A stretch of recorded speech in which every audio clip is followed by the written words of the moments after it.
Hello everyone and welcome to a brand spanking new phenomenal episode of the StudioMEcast. We are here in StudioME's Speakeasy, which you can book for your own podcasting needs. You can check out our website in the link in the description below. And I am joined in this hallowed space by someone that I've known for a while. I see quite often, in fact, because he works here in the StudioME spaces with our sister company, Parrish Digital, which is owned by the co-founder of StudioME, Keith Parrish.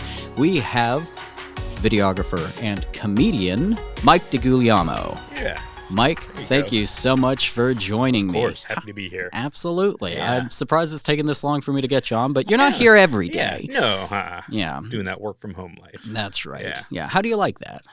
It's good. I can focus. I just upgraded my editing suite. I got a brand new corner standing desk.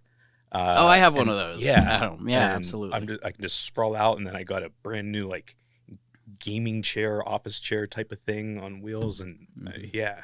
Is it one of the? It's the adjustable standing desks. Yes. For it. Oh, yeah. cool. Yeah. It's got the motor. And, Yeah, absolutely. Yeah. Wonderful. All right. Well, you're a videographer for Parrish Digital. That's right. And you are a licensed drone pilot as well. Thank you for your service Thank you. to the videography, filmmaking. Happy to help. There we go. And in fact, when we did the Viking exhibit for the Science Center, there's that wonderful opening shot with the Viking ships coming down the river, and you shot that as an example. Right off the submarine, the USS Requin, I think. Yeah. You know, we talk about videography and filmmaking and all that a lot on this show, but I want to talk with you about your comedy. Sure. So you've been doing comedy for almost exactly 10 years. Is that right? On January 30th, that will be my 10th anniversary of the first time I did stand-up. Wow. Do you want to know the other interesting fact? Yeah. This is also this month is the 10th year of working for Parrish Digital. Really? Yeah. No, I didn't realize that. Wow, they better bring a cake in for you. yeah, get a good cookie cake. Yeah, Yeah, absolutely. I had 10 years ago, I guess I had a very productive month. Wow. Absolutely. Really set you on a course then, didn't it? That's great. I didn't realize that. Yeah. That's fun. That's really phenomenal. So now something that I think is really cool about you in the comedy scene in Pittsburgh is that you actually also are involved with hosting a number of the events. And we're going to be talking about an event that's coming up in just a little bit, but we'll get there, everyone. Be patient. So we've got what would you to someone who maybe likes listening to comedians, all right, you know, some of the more mainstream bigger names perhaps out there, but hasn't really gotten into the comedy scene here in Pittsburgh as an audience member. Sure. All right. What's the scene like here? Pittsburgh has an awesome comedy scene. It's you know, people may not think of Pittsburgh as a place for comedy, but we have like such a huge pool of talented comedians. That's both stand up and improv and sketch, like just the whole field. You know, we have just a really like exciting group of up and coming comics who you know are going to go places, and it's been cool seeing it, you know, transform over the years. You know, just through booking shows and just seeing the new faces and you know, seeing people succeed. Like that's really cool. So yeah, and there's just a lot of, you know, cool spots around town to catch shows. Most nights of the week, you know, when the weekends obviously are bigger shows at, you know, bigger venues, but, you know, every night of the week there are multiple, you know, open mics and, you know, shows that just, you know, whether it's a dive bar or the arcade comedy theater downtown. Is attendance pretty vibrant, would you say, for these events, for many of them? Sure. Yeah. It depends, you know, for open mics, some of them, you know, sometimes you'll luck out and have a bunch of people there and with like, you know, have an audience. Yeah, it's, you know, it's a vibrant scene and, you know, need more people to know about it. Yeah. So for comedy, how did you get into this? Was it you saw a comedian at some point? Like, what got you into stand-up comedy? I was always into it. I grew up watching stand-up. My dad always jokes that my first words were "Here's Johnny" because I would stay up late watching Johnny Carson with him. So I always liked like the late night hosts and their like opening monologues, and it's not exactly stand-up, but it got me into comedy. And then like with that, like Saturday Night Live, and then more like traditional stand-up. So it's something I always enjoyed and loved, and terrified me. And like one year I just kind of made it like a New Year's resolution, like dared myself to try it. And yeah, so. Wow. So does it still terrify you? Oh yeah. It's like, yeah, I mean, I'm a nervous person, so it's always just the lead up to it. It's always just like if there's a big show, a couple days leading up to it, but like the hour beforehand. But then once you get up there and get the first laugh, it changes, and you kind of ease into it and get more comfortable. Do you do longer or shorter sets usually? About shorter. It's like the typical set for like a featured act is like 10 minutes or so. I'm pushing myself this next weekend to do I'll do about 40 minutes. Whoa. So yeah, the idea is just to do a full headliner set, film it and do a special. Yeah. Have you ever done a set that long before? I've done a half hour, okay, a bunch. So this time I'm just kind of taking, the tried and true set and then copying and pasting a couple jokes for some other sets I've done over the years. Yeah. Some old favorites, exactly. Perhaps. Yeah. Well, that's good. Where do you so you watched a lot of late comedy, like late night hosts, all that. Have you found that your comedy's gone through phases for topics? Like, have you gone more like, more political stuff, or more topical, or like maybe, I don't know, like, yeah, have you gone through different phases for your comedy? What has that been like? Sure. I've learned not to rely on, in the business they call it blue material, like raunchy or vulgar for the sake of being vulgar. Like that's it. I don't know. Shock I would, humor kind of thing, yeah. And like I would tell that, and I would never like feel good after a joke like that. So I've learned just, the writing matters. You can't just fall back onto a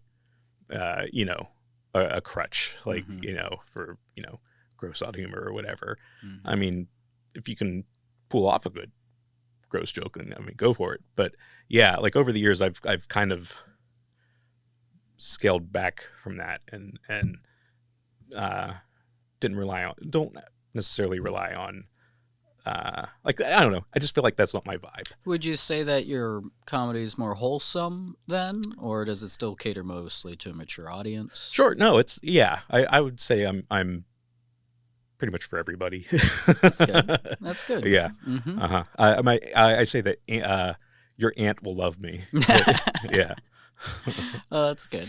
All right. Well, fantastic. So you've got a 40-minute set you're putting together. And some of it's some older material, like just, perhaps, grease the wheels a bit. And it sounds like when you're coming up with your material, how much of that is, what does that look like? Is this something you've always got in your head, or do you have a notebook? How do you because you mentioned the writing. Right? At what point does the writing come into it? What does it look like? Yeah, for me, it'll always just, sometimes it'll start with just a germ of an idea, just like a bullet point. And, and I'll type it into my notes app on my phone and like just let it sit there and simmer for a while. Like sometimes you just sit down and write, and, you can get a whole kind of fleshed out joke. You got to try it and see if it lands. But, sometimes it comes, but sometimes you just got to let things sit on the back burner a little bit. And sometimes you'll get another idea and realize that pairs up well with something you've thought of, a year ago, and maybe that kind of builds it out a bit. But yeah, for me, I just, I keep a notebook. I keep, in my notes app. I always have that ready just to type something in. Yeah, and then before a show, if I'm putting a set together, I just sit down. Like literally for this, I have a giant cork board with color-coded note cards with all of my jokes on them, and it looks like a crime scene, like It's all connected. yeah. But I have it laid out, and I'm moving things around just to see how the flow works. And yeah. So there's an element of editing there, exactly, as well. Yeah, Is it like you've got your own editing timeline set up? Your comedy. Yeah. Do you find, is that something that you picked up from other comics, or like perhaps I guess my real question is, the comedians who perhaps aren't into film and video and maybe editing and all that, do they use those same types of materials, do you think, or do you know? Sure. I mean, every comic has carries around a notebook and yeah. I mean, everyone just has their own way to go about it. A lot of people like some people like meeting up in groups and bouncing ideas off of each other and having like a writing session. Some people like me are more comfortable with just like the isolation and writing by yourself and then trying it out later. Yeah, it's whatever you're comfortable with. Like, yeah. When you have a bit that you've worked on your own with for a while, I've heard that it's really common for someone to have a joke, and when they perform it, it's like that's still part of the work in progress to getting it to where you really want it to be. Yeah. Has that been your experience? Yeah. There are some jokes that I wrote years ago that I personally loved, like, or some of my, like, I think are some of like just the funniest little quips I've ever written, and they've never once worked like for an audience. So that's interesting. Why do you think that is? It's just I don't know. Like, it's just a matter of perspective. Could just be like my performance of it isn't right. I just need to try it more or revise it, and yeah. I don't know. It's just some things that just never quite connect or land. But hey, sometimes that's how it works. Yeah. I've had that kind of thing with film a number of times where I'll have an idea and I'm like, this is really a good concept, and I'll pitch it to a few people and none of them responded to it. And there's a few that I've thought, well, I'm gonna try it anyway, and yeah, I go on with it, and but yeah, feedback's helpful. Well, and that's a good comparison to the video editing, because there will be I'll be editing a video for a corporate client, and I think I have a really solid like little 2-minute video, and then I send it to them, and then they send it back, and it needs re-edited top to bottom. Have we offended you? Yeah. Trying to insult our brand. So sometimes what you think works, isn't somebody else's. It's not their view. Yeah. So with comedy today, do you have a favorite comedian, by the way? Yeah. Oh, there's so many. Like, to me right now, the funniest, my favorite like huge comedian is named Bargatze. Bargatze. Yeah. Do you know him? No, I don't. Okay. I'm very. Most of the comedians I know are just like, I'm not as into the comedy world. I'm not like, you have to be Bill Burr, Louis C.K. or like up in that sort of like, everybody, even people who don't listen to comedians, know who you are. Yeah. You'd like this guy. He's finally starting to break through to the mainstream. So like, he hosted SNL last year, like in the fall, and yeah, and he's just I've seen him perform maybe like 5 times in person, and the last time I saw him was at PPG Paints Arena. So like, he did the arena. So like, he's working his way up. So yeah, like he's awesome. I mean, who else? I really like. He's your favorite. Do you draw some inspiration from anything that he does as well? So the thing that he does, he's a clean comic. He not like no vulgarity, no like racy material. It's all like clean humor for everybody. But it's funny. Like he's awesome.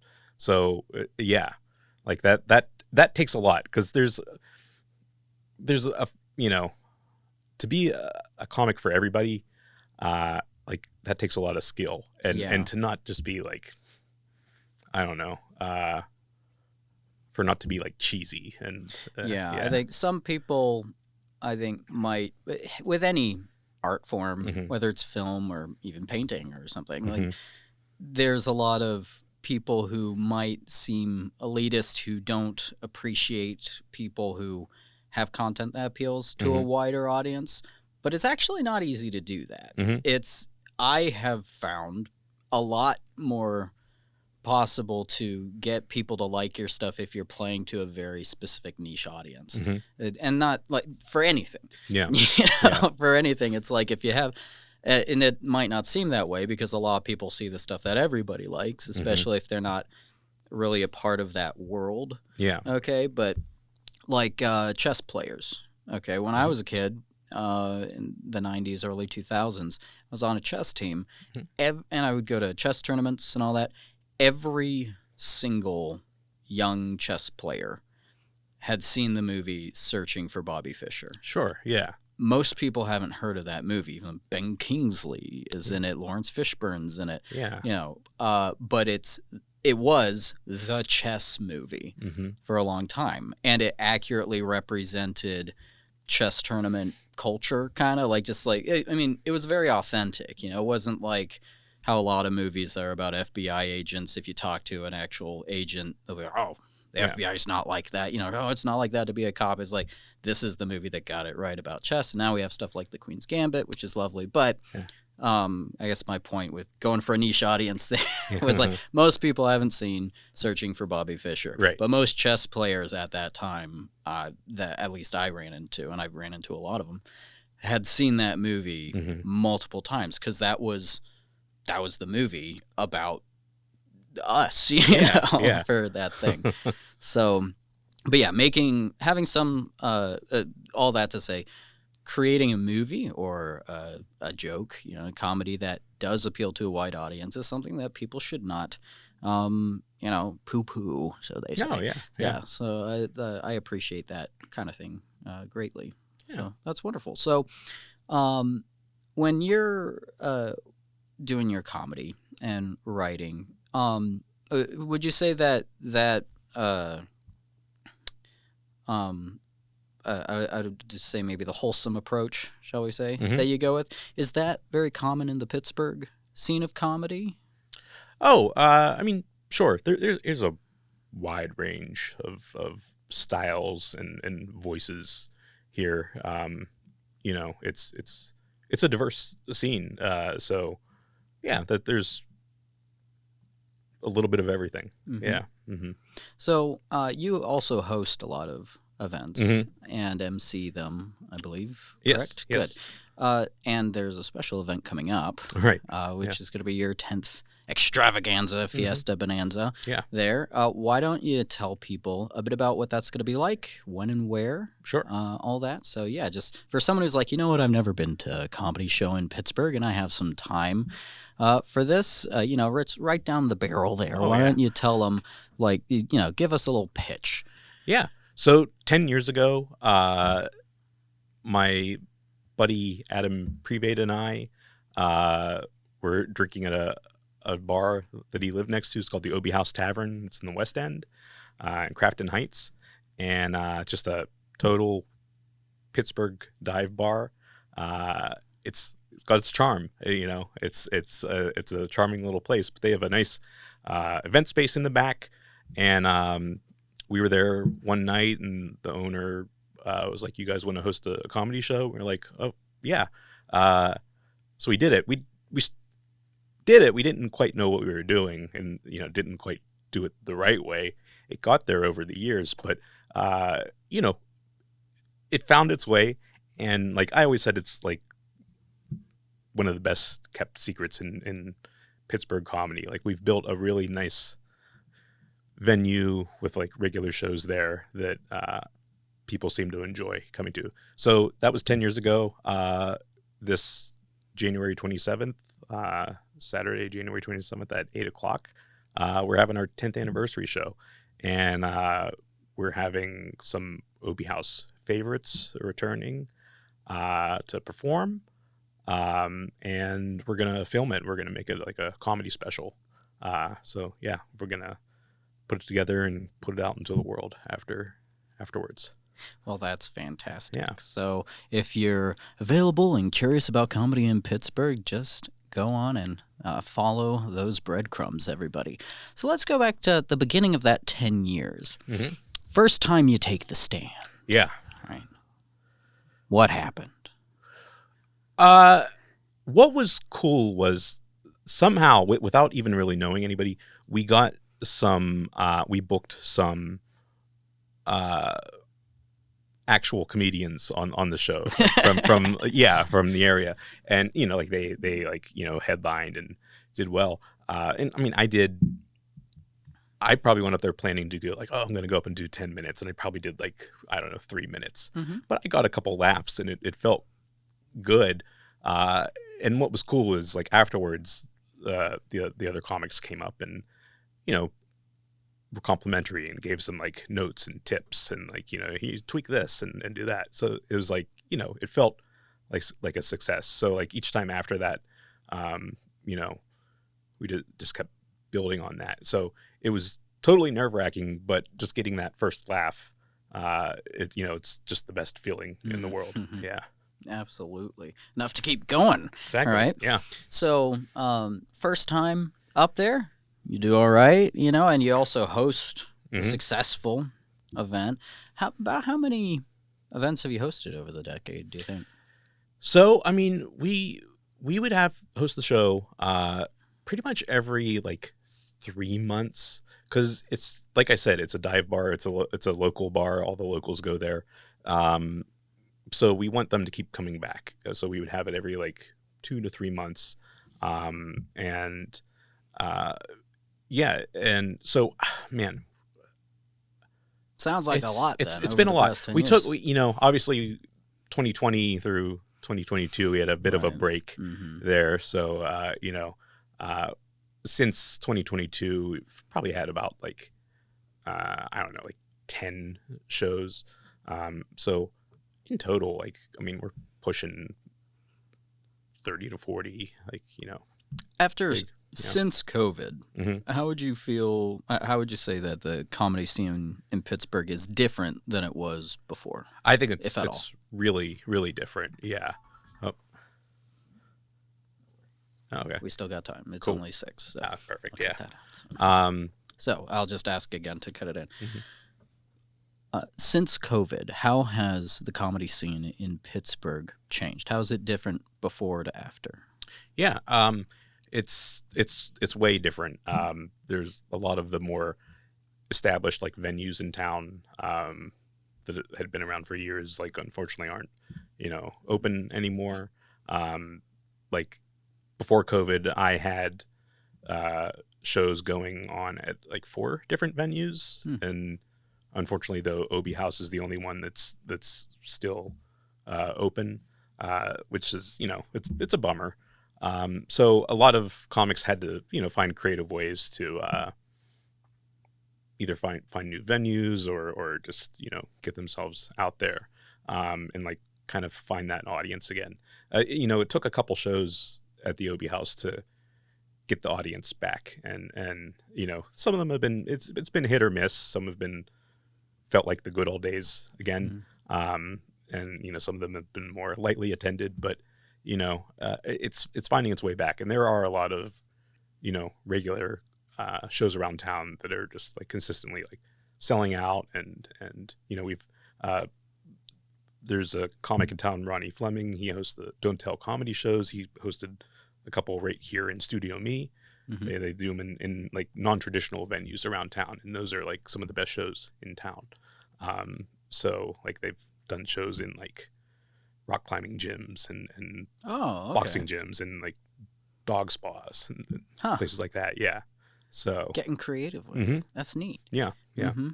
Wonderful. So, all right then. Now this is a question I like to ask people for anything that they do. Okay. And for comedy, I have a suspicion as for what your answer might be for this, but I'm going to ask it anyway. In all the stuff you do with comedy, it's the writing, getting notes, bouncing ideas out there, performing, getting a laugh, whatever it is, or when the lead up, when it's finally done, whatever. Yeah. What is your personal favorite part of the entire process? Putting on a good show. Not just me having a good set, but having a show where every comic goes up and gets laughs and does well, and the audience is in it top to bottom.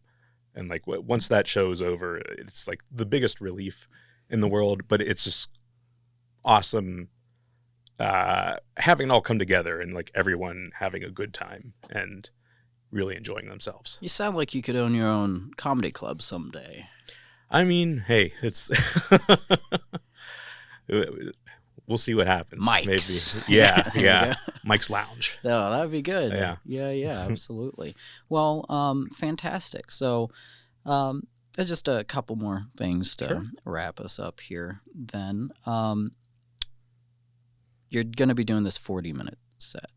How long is this taking you to put this set together? Like, I mean, I know a lot of a bunch of the jokes you said you've had for a while, but I mean, when did you decide to do this set? I had this idea about almost a year ago because I realized the anniversary was coming up, and I thought, like, what can we do special to, one, to commemorate like the shows at the OB House because they've been like so good to us over the years, and then two, what can I do for 10 years to, I don't know, accomplish something like to, to commemorate it, to mark the anniversary. It's the OB House, but it's also you, Yeah.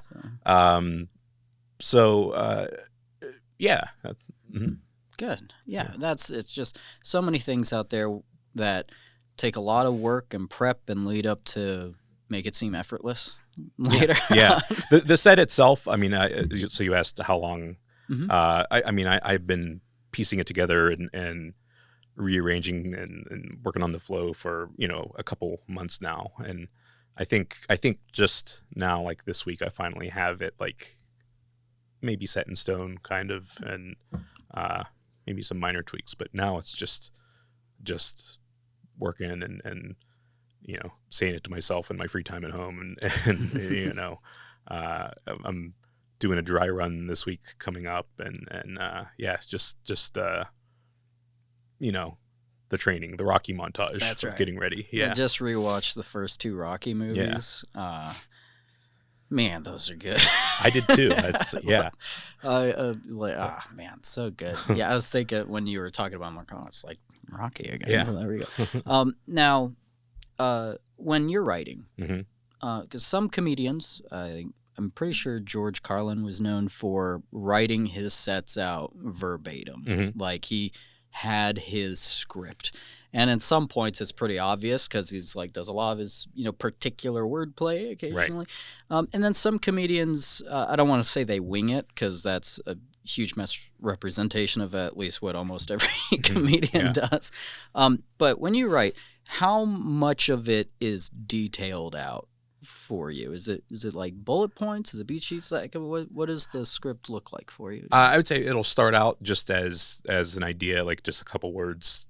Jot it down, and then I do like to write it out like verbatim, like I put the pen to paper and write it down how I hear it in my head. Now that might not be how it turns out. It's live, but you take that and then you have something to work with and edit and revise. And then like once I have that, then you just pound it into your head, and then have some bullet points again to like work out the set, and then hopefully have it memorized and so you're starting broad, and then you get very specific and you work on that, and then you get very broad again, to the point where it's just in your head, and then you want it to be, you want to perform it as naturally as possible. You want it to seem spontaneous, and it's like you're just talking, and it's not something you've written. Mm-hmm. So yeah. Now, stand-up comedy, humor can be found in many places, right? Has your study of this craft of stand-up comedy broadened your appreciation for humor in other areas, whether it's in a movie, perhaps, in someone's face? I don't know. Like, do you find there to be consistent, eternal principles of comedy or anything like that? For sure. It all comes down to storytelling. Like that's all what it is. And what I always compare to, I love horror movies. Okay. I'm a huge horror movie fan. And there's, I've seen so many, and there've been so many, and the majority of them aren't good. But a good scare, or a good kill in a horror movie is just like a joke. There's build up, and then there's the punchline. And the good ones have the unexpected punchline, and that makes it a good scare. Or they're doing this in a unique way that I've never seen before in all the other horror movies I've seen. It's probably still just, a slasher, going after the babysitter, but they're doing it in a way that is unique, and the payoff is worth it. And when I watch horror movies, I'll find myself laughing. Instead of being scared, I'll giggle oh yeah, this is a good one. Yeah. So I compare to that. It's all storytelling. So a joke is the same way. A lot of comics talk about the same topic. None of my stuff, the topics I talk about are well tread. Talked about by everyone, but you got to find that unique way to spin it and make it yours, and have that unique punchline at the end. Not necessarily at the end, but the unique way to present it and get it out there. That's fascinating that you compare the setup of a joke to the setup of a scare. There's a structure to it, and the underlying thing being storytelling. Yeah. So I think that's a wonderful nugget of thought and wisdom for us to end on. So, Mike, thank you very much for being my guest. Of course. Happy to be here. Absolutely. I'm surprised it took this long, but I'm glad to have you on. And audience, gentle viewers, thank you so much for spending your evening or day or whatever time you watch this with us. Don't forget to check out this special event coming up on the 27th, 10 years at Obie House and with Mike. So, thanks again, everybody. Hope you have a good weekend. And if it's Monday for you, well, then have a good week. Bye-bye. Hey, I hope you enjoyed that episode. If you want to start your own podcast, why wait? Reach out to us at StudioME.me, and I hope you hear me again soon.